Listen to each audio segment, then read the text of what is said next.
ونؤمن به ونتوكل عليه ومولانا صلاة وسلاما كثيرا كثيرا مولاي صل وسلم دائما أبدا على حبيبك من زانت به العصر. أما بعد فأعوذ بالله من الشيطان الرجيم. بسم الله الرحمن الرحيم. وتزودوا فإن خير الزاد التقوى واتقون يا أولي الألباب. صدق الله العظيم وصدق رسوله النبي الكريم. بزرگان محترم اور برادران عزیز، سن 1446 ہجری کا ذی الحجہ کے مہینے کا آخری عشرہ چل رہا ہے، بلکہ یوں کہیے کہ آخری ہفتہ چل رہا ہے۔ اس آخری آئندہ جمعہ ممکن ہے کہ 1 محرم ہو یا 30 ذو الحجہ ہو۔ ذو الحجہ کا مہینہ بہت مبارک مہینہ ہے، اور اس مہینے میں بڑی عظیم الشان عبادات ہے۔ قربانی کی عبادت اس میں ہے، تکبیرات کی عبادت اس میں ہے، روزوں کی عبادت اس میں ہے، اور سب سے عظیم الشان عبادت وہ حج کی عبادت ہے۔ حج سے انسان کی زندگی بدل جاتی ہے۔ حج پہ جانے سے پہلے اس کی کیفیت اور ہوتی ہے، اور حج سے جب واپس آتا ہے تو اس کی حالت کچھ اور ہوتی ہے۔ اس لیے حج سے واپس آنے کے بعد، جیسے حاجی کے لیے اس چیز کی ضرورت ہے کہ حج پہ جانے سے پہلے حج کے مسائل کو سیکھے اور حج کی صحیح ادائیگی کی کوشش کرے اور حج مبرور کی کوشش کرے، اس چیز کی کوشش کرے کہ اس کا حج حج مبرور ہو۔ جیسے اس چیز کی اس کو ضرورت ہے، اسی طریقے سے حاجی جب حج سے واپس آتا ہے تو اب اس کو اس چیز کی ضرورت ہوتی ہے کہ یہ اب بدل کے آیا ہے، تبدیل ہو کے آیا ہے۔ اس لیے اب بقیہ جو زندگی ہے وہ حج سے پہ جانے سے پہلے جیسی تھی۔ بچہ پیدا ہوتا ہے اس وقت وہ اور ویسے تو توبہ کرنے سے ہر قسم کے گناہ معاف ہو جاتے ہیں، لیکن بعض روایات میں آتا ہے کہ بعض گناہ ایسے ہیں کہ وہ عرفات میں کھڑے ہو کے توبہ کی جائے تو پھر معاف ہوتے ہیں، ویسے معاف نہیں ہوتے۔ اس لیے کہتے ہیں کہ وقوف عرفات کا وقت، حج کا جو اہم ترین رکن ہے وہ وقوف عرفات ہے، اور وقوف عرفات کا وقت ظہر کے وقت سے شروع ہوتا ہے۔ جب ظہر کا وقت شروع ہوتا ہے تو عرفات کے وقوف کا وقت شروع ہو جاتا ہے، اور مغرب کے وقت مستحب وقت ختم ہو جاتا ہے۔ ویسے وقت کوئی آدمی رہ گیا ہے، وہ رات کو بھی اگر عرفات میں آ جائے فجر سے پہلے تو اس کا حج ہو جائے گا، لیکن وقوف عرفات کا جو مستحب وقت ہے وہ مغرب کا وقت ختم ہو جاتا ہے، اور سنت یہی ہے کہ حاجی جو ہے وہ مغرب کے وقت مغرب کی نماز پڑھے بغیر یہاں سے مزدلفہ چل پڑے۔ تو علماء نے فرمایا ہے کہ اس دن میدان عرفات میں جتنے لوگ ہوتے ہیں سب کی بخشش ہو چکی ہوتی ہے۔ فرمایا کہ اس دن گناہگار وہ ہے، ان حاجیوں میں وہ گناہگار ہے جو اپنی مغفرت میں شک کر رہا ہے۔ یقین جانیے اس دن اللہ تبارک و تعالیٰ یہ اعلان فرماتے ہیں کہ میں نے سب کی بخشش کر دی۔ تو ملائکہ اللہ تعالیٰ سے پوچھتے ہیں کہ یا اللہ وہ فلاں مشہور گناہ گار جو ہے، وہ فلاں قاتل اور فلاں سود خور، فلاں بڑا آدمی، ایسا آدمی، وہ بھی اس سال حج پہ آیا ہوا ہے، کیا اس کے بھی گناہ معاف ہو گئے؟ ملائکہ یہ پوچھتے ہیں تو حق تعالی شانہ فرماتے ہیں کہ ہاں اس کے بھی گناہ معاف ہو گئے ہیں، وہ جگہ ایسی ہوتی ہے۔ بلکہ حاجی کے صرف گناہ نہیں معاف ہوتے، بلکہ اللہ تبارک و تعالی اس کو اجازت دیتے ہیں کہ تم اوروں کے لیے مغفرت کی دعا کرو، جن کے لیے تم مغفرت کی دعا کرو گے تو تمہاری دعا قبول کر کے اللہ تعالیٰ ان کو بھی بخش دیں گے۔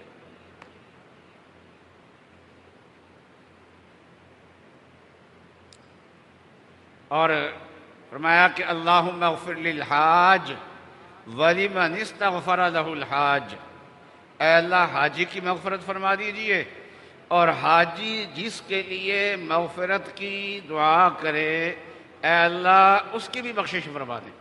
یہ نبی اقدس صلی اللہ علیہ وسلم حاجی کو دعا دے گئے ہیں، اس لیے حاجی جو ہے وہ جس کے لیے مغفرت کی دعا کر دے گا اس سب کی بخشش ہو جائے گی۔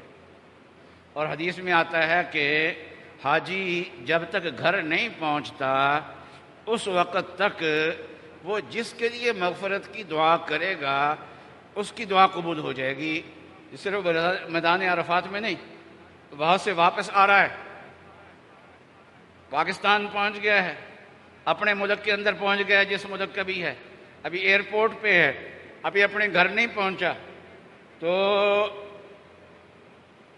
وہ آدمی گھر پہنچنے سے پہلے پہلے جس کے لیے بخشش کی دعا کرے گا اللہ تعالیٰ اس کی بخشش فرما دیں گے۔ اس لیے ترغیب یہ دی گئی ہے کہ حاجی جب حج کر کے واپس آئے تو جا کے اس سے ملنا چاہیے اور اس سے اپنی بخشش کی دعا کرانی چاہیے۔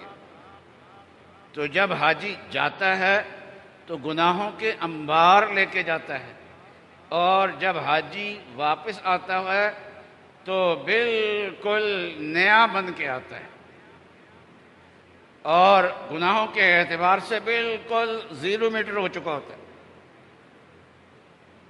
اس لیے واپسی پہ اس کو کس چیز کا اہتمام کرنے کی ضرورت ہے؟ ویسے تو حج سے پہلے اس چیز کا اہتمام کرنے کی ضرورت ہوتی ہے کہ انسان جو ہے وہ نیکیوں کے اندر لگ جائے اور گناہ چھوڑ دے، اور حج پہ جا کے پورے گناہ ابھی چھوٹے نہیں ہوتے، اس تسلسل کو باقی رکھے اور اپنی زندگی کے اندر جائزہ لیتا رہے، اور جو زندگی کے اندر گناہ ہیں ان گناہوں کو چھوڑتا چلا جائے۔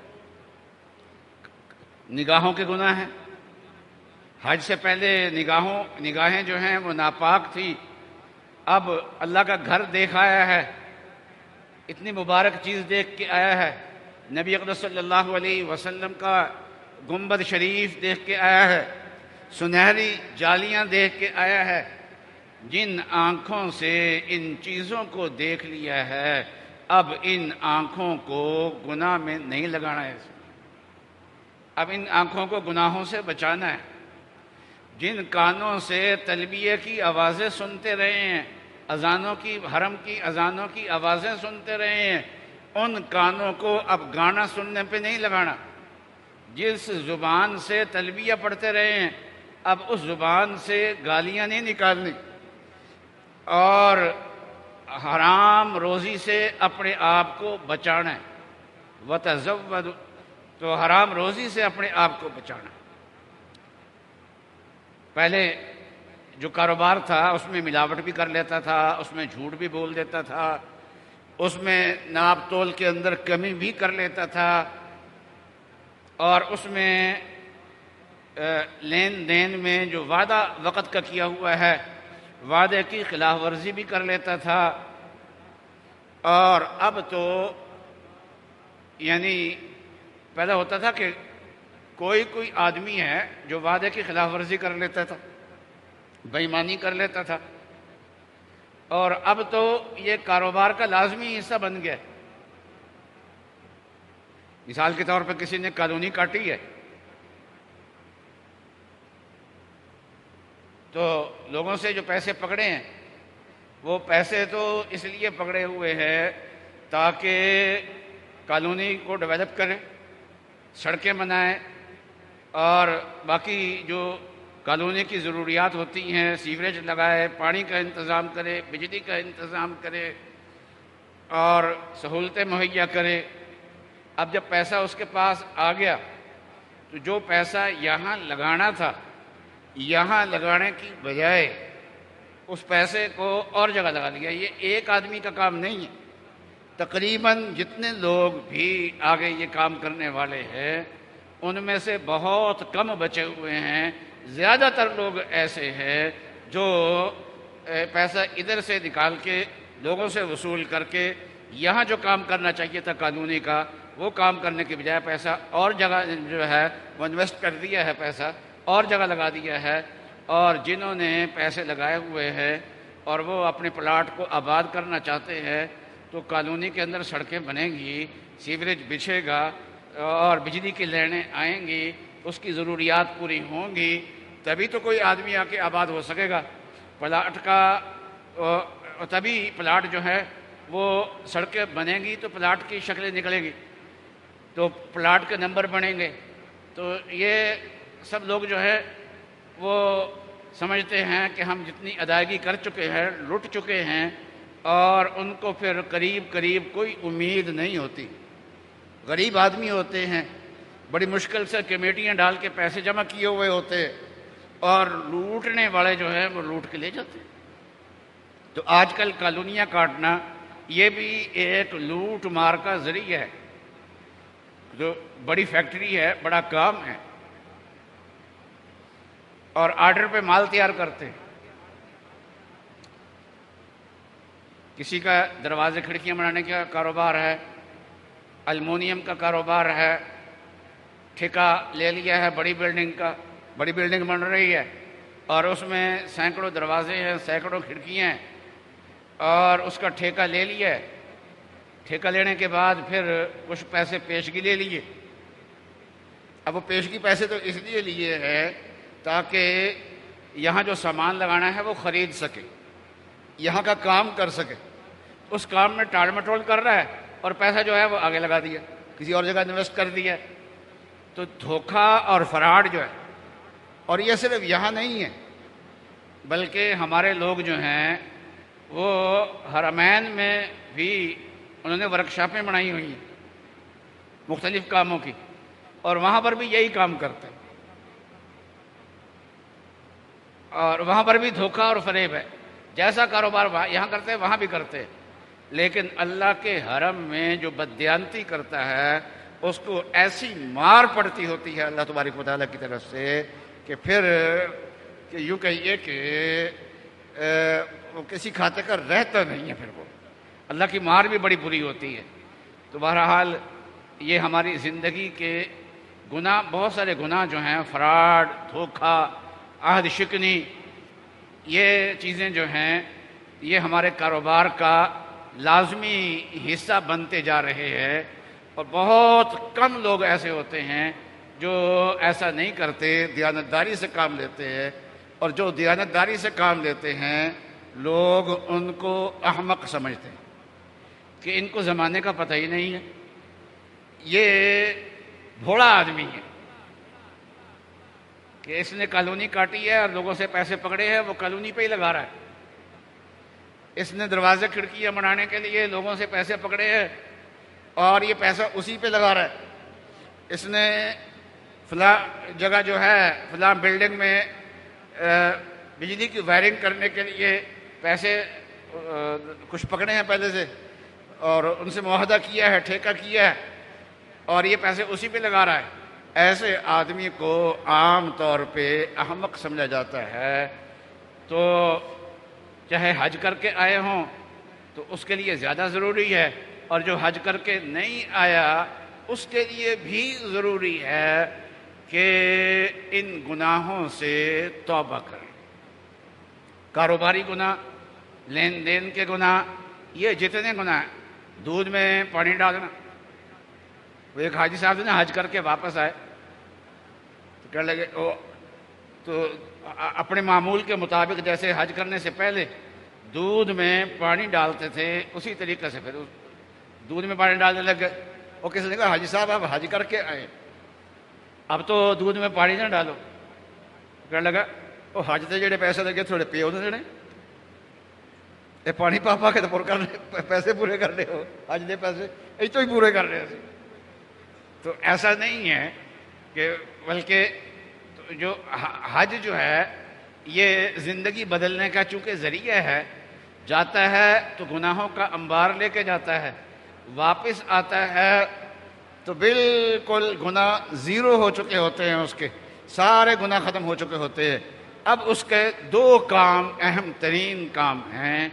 ایک تو یہ ہے کہ اپنی زندگی کو گناہوں سے پاک کرتا چلا جائے اور پہلے والی زندگی نہ رکھے بلکہ بدل دے. اور بدلنے میں مشقت ہوگی، لیکن حج سے سبق سیکھ کے آیا ہے کہ حج میں مشقت بڑی ہوتی ہے. اس لیے حضرت صلی اللہ علیہ وسلم نے اس کو جہاد فرمایا. تو ہمارے ایک بزرگ ہیں، وہ فرماتے تھے کہ مینا میں جا رہا تھا تو ایک بڑھیا تھی، اس کے پاس سامان تھا، وہ سامان نیچے رکھ کے نا سانس لینے کے لیے بیٹھی ہوئی تھی. حج میں چلنا بھی بہت پڑتا ہے، سامان بھی اپنا ساتھ ہوتا ہے، بڑا مشکل ہوتا ہے. تو کہنے لگے کہ مجھے دیکھ کے کہنے لگے، اب اس کا خاتون کا ارادہ تھا اٹھ کے چلوں، لیکن سامان اٹھا کے سر پہ رکھنے کے لیے کسی کے تعاون کی ضرورت تھی. کہنے لگے مولوی جی ذرا سامان چکوا دیو مینوں ذرا. انہوں نے اٹھوا دیا. تو مولوی صاحب ابھی کم عمر کے ہوں گے شاید، اور بوڑھیا زیادہ عمر کی تھی. تو کہنے لگی کہ پت رب گناہ تو معاف کردا لیکن مجھ کٹ کے. اللہ تعالیٰ گناہ تو معاف کرتا ہے لیکن بڑی مشقت کے ساتھ. تو یہ حج میں جو مشقت ہوئی ہے، اس مشقت کو اب ختم نہیں کرنا بلکہ اس مشقت کو گناہوں کے ختم کرنے میں مسلسل لگائے رکھنا ہے. اب اپنی زندگی سے گناہوں نکالنا ہے. دودھ میں پانی ڈالنا مشقت کا کام ہے، لیکن اب سوچ لے کہ اب کرنا ہی کرنا ہے. اب ہم نے اس سے بچنا ہی بچنا ہے، اس گناہ سے ہم نے بچنا ہی بچنا ہے. ملاوٹ کا گناہ اور ہے، صرف دودھ میں نہیں اور چیزوں میں بڑی ملاوٹ ہے. اب تو کوئی اصلی چیز ملتی نہیں ہے. دیسی گھی بھی ملاوٹ والا ہوتا ہے، ہر چیز ہی ملاوٹ والی ہے. مرچیں جو ہے وہ ملاوٹ والی ہے، ہلدی جو ہے وہ ملاوٹ والی ہے. کون سی چیز ایسی ہے جو ملاوٹ والی نہیں ہے؟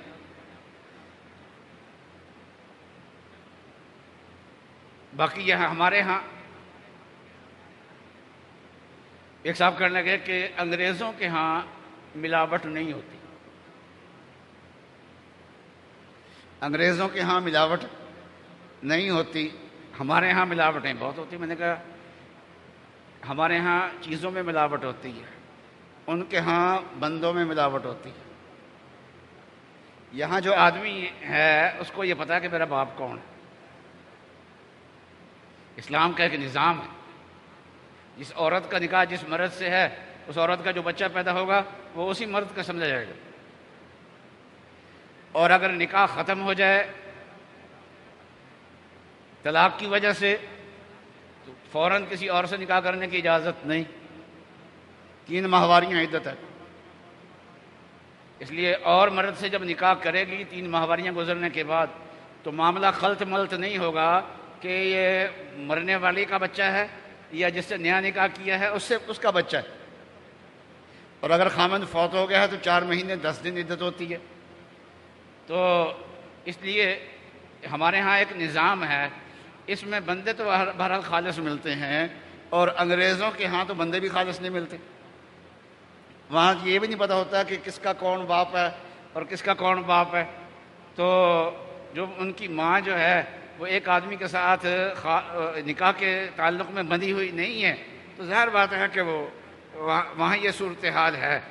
تو بہرحال دو باتیں کرنے کی ہے، ایک تو یہ ہے کہ اپنے آپ کو گناہوں سے بچائے، اور دوسرا یہ ہے کہ انسان اپنے آپ کو گناہوں سے بچانے کی کوشش کرتا رہے، لیکن مکمل طور پہ گناہوں سے بچنا یہ انبیاء علیہم السلام کی شان ہے۔ انبیاء علیہم السلام معصوم ہوتے ہیں، یا فرشتوں کی شان ہے کہ وہ گناہوں سے معصوم ہوتے ہیں، لیکن انسان سے گناہ ہو جاتے ہیں، اس لیے انسان کو توبہ کرتے رہنا چاہیے۔ تو گناہوں سے بچنا تقوی، اس کو کہتے ہیں تقوی۔ تو حج کے بعد ایک چیز تقوی کا اہتمام، اور دوسری چیز استغفار کا اہتمام، توبہ کا اہتمام۔ چنانچہ سب سے زیادہ آدمی کے گناہ معاف ہوتے ہیں عرفات میں، لیکن اللہ تعالیٰ فرماتے ہیں ثم افیضوا من حیث افاض الناس واستغفروا اللہ، کہ جہاں سے لوگ واپس آ رہے ہیں یعنی عرفات سے، وہاں سے واپس آؤ تو پھر استغفار کرو۔ تو گناہ معاف ہوتے ہی، گناہوں کا معاملہ زیرو ہوتے ہی اللہ کہتے ہیں پھر اگلا استغفار شروع کر دو۔ اور تیسری اہم ترین چیز اللہ کا ذکر ہے۔ حج کے افعال میں، حج کے اعمال میں، قرآن پاک میں، نبی اقدس صلی اللہ علیہ وسلم کی تعلیمات میں جو چیز کثرت سے ملتی ہے وہ ہے ذکر اللہ، کہ اللہ کا ذکر کثرت سے کیا جائے۔ اب تین چیزیں ہیں، یہ حاجی کے لیے زیادہ اہم ہیں، اور جو حج سے واپس نہیں آئے ان کے لیے بھی اہم ہیں۔ وہ کیا ہے؟ تقوی کا اہتمام، گناہوں سے بچنے کا اہتمام۔ نمبر 2 توبہ اور استغفار کا اہتمام۔ نمبر 3 اللہ کے ذکر کا اہتمام۔ اللہ تعالیٰ مجھے اور آپ کو عمل کرنے کی توفیق عطا فرمائے۔ وآخر دعوانا ان الحمد للہ رب العالمین۔